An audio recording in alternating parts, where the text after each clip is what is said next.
Assalamualaikum warahmatullahi wabarakatuh. Salam Guru PAUD Indonesia. Bangkit guruku, maju negaraku. Indonesia tangguh, Indonesia tumbuh.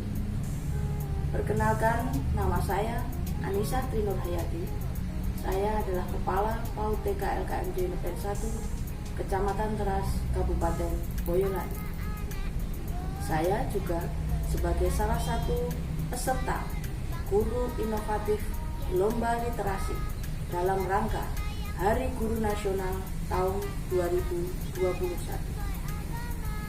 Di sini saya akan memaparkan praktek pembelajaran selama masa pandemi dengan judul Pembeli pada pengen satu serabi bakpia. Tapi tenang dulu. Pembeli pada pengen satu serabi bakpia bukan pada arti yang sesungguhnya, tetapi pembeli pada pengen satu serabi bakpia adalah penerapan pembelajaran model blended learning pada PAUD TK LKMD Negeri 1 selama masa pandemi dan pada pembelajaran tatap muka terbatas. Seperti kita ketahui bersama, pada awal tahun 2020, tepatnya pada bulan Maret, adalah awal badai pandemi COVID-19. Dunia, khususnya Indonesia, terkhusus lagi daerah kita, dilanda krisis yang memaksa sebagian besar dari kita untuk berdiam diri beberapa waktu di rumah. PSBB diberlakukan, aktivitas semua dijalankan di rumah. Pandemi COVID-19 sangat berpengaruh terhadap semua aspek kehidupan, tidak terkecuali sangat berpengaruh terhadap bidang pendidikan. Sebagai pendidik, kami sempat bingung, shock, bahkan tiarap, tidak bisa melakukan apa-apa pada waktu itu. Kami tidak bisa membayangkan bagaimana pendidikan anak-anak kami, bagaimana pembelajaran anak didik kami apabila tidak ada tatap muka secara langsung. Seperti kita ketahui bahwa anak didik kami adalah anak-anak pada usia dini.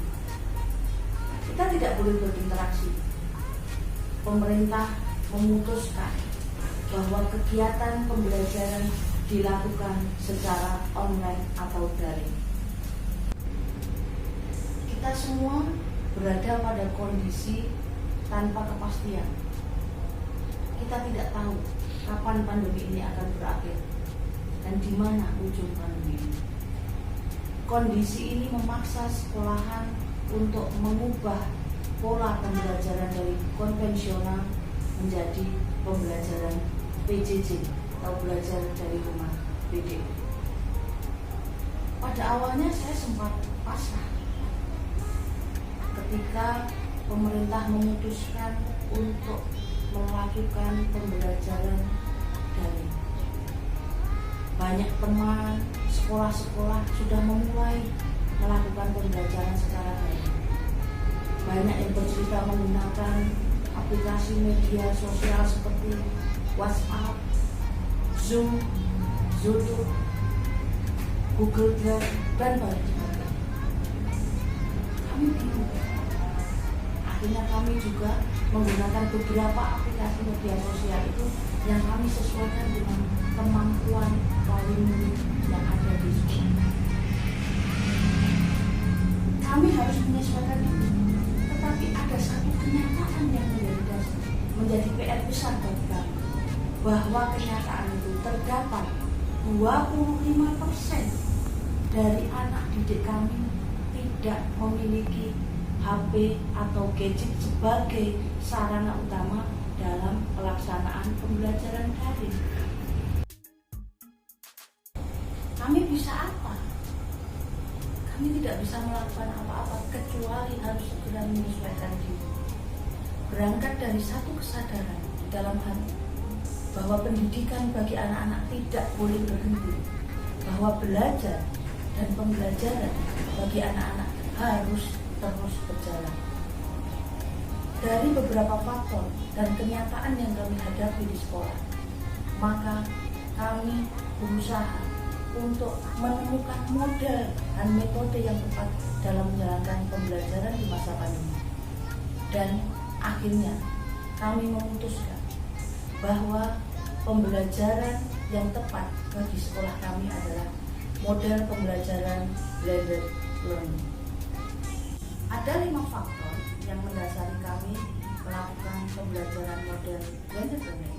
Yang pertama adalah faktor kondisi pandemi COVID-19 yang tidak bisa kita hindari. Yang kedua, kebijakan dari pemerintah yang memberlakukan PSBB dan memutuskan pembelajaran berjalan secara online atau daring. Faktor yang ketiga adalah faktor kesibukan, di mana sebagian besar dari orang tua anak didik kami semua bekerja, sehingga faktor kesibukan dan keterbatasan waktu dalam mendampingi anak belajar di rumah hampir dikatakan tidak ada. Banyak dari anak didik kami dititipkan kepada nenek yang ada di rumah. Faktor yang keempat adalah faktor kepemilikan HP atau Android. Ini berkaitan dengan kondisi ekonomi dari masing-masing orang tua dari anak didik kami, di mana seperti dikatakan tadi ada sekitar kurang lebih 25% dari anak didik kami tidak memiliki HP atau Android sebagai alat utama di dalam menjalankan pembelajaran daring atau online. Dan faktor yang terakhir tentunya kita ketahui bersama bahwa anak didik kami adalah anak didik usia dini, di mana anak-anak pada usia dini masih memerlukan pembelajaran yang bersifat konkret atau bersifat langsung. 5 faktor itulah yang menjadikan dasar sekolah kami untuk memutuskan melaksanakan pembelajaran model blended learning. Lalu apa itu pembelajaran blended learning?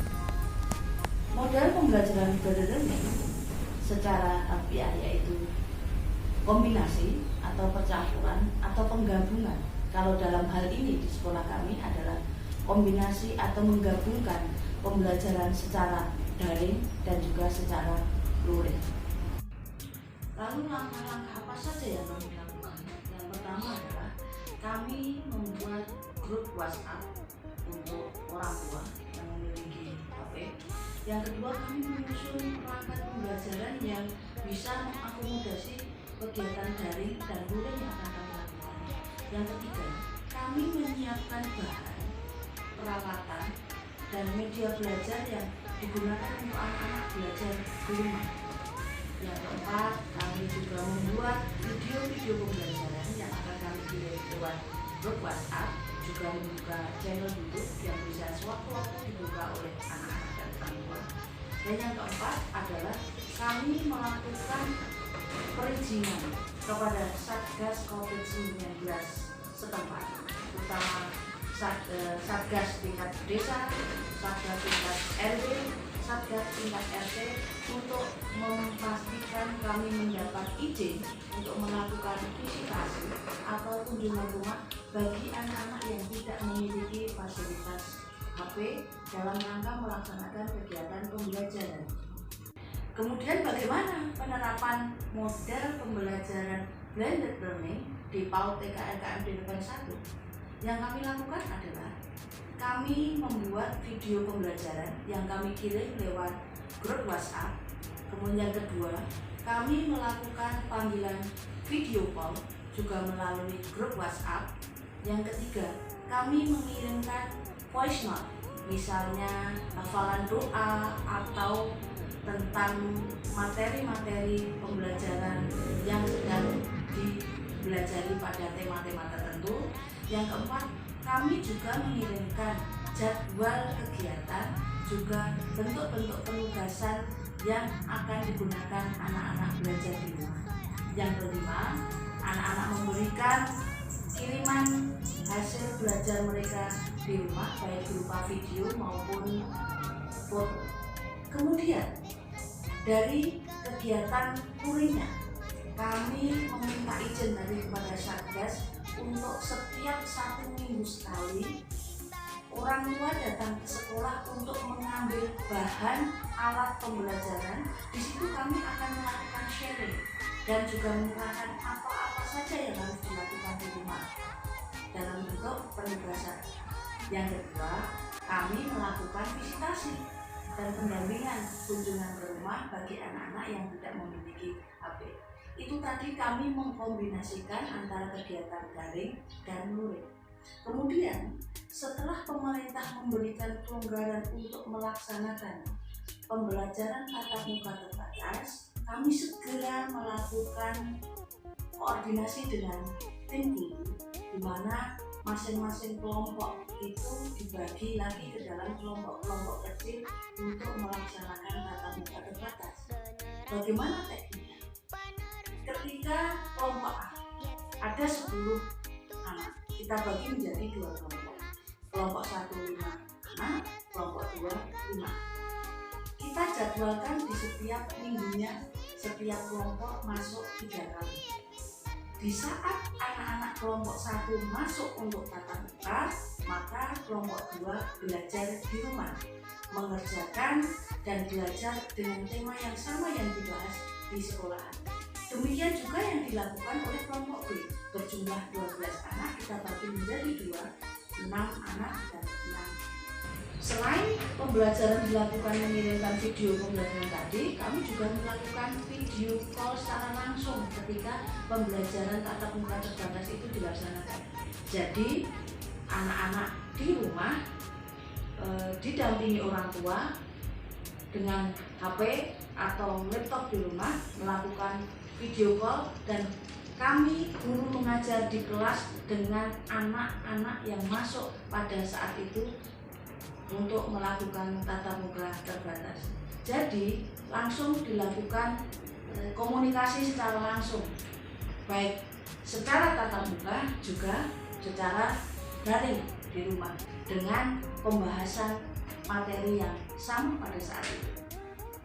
Itu yang kami lakukan. Jadi kami mengkombinasikan kegiatan pembelajaran daring dan pembelajaran luring secara bersamaan di PAUD TK LKMD PPN 1. Berikut ini akan kami tampilkan beberapa dokumentasi yang kami lakukan selama pelaksanaan pembelajaran dengan model blended learning.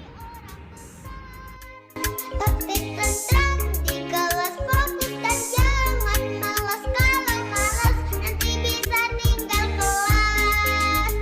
Gapai cita-cita, selalu berdoa berusaha, pantang putus asa. Sayang teman-teman, juga negara hormat guru seperti orang tua.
paparan yang kami sampaikan tentang penerapan model pembelajaran blended learning di PAUD TK LKMD Negeri 1.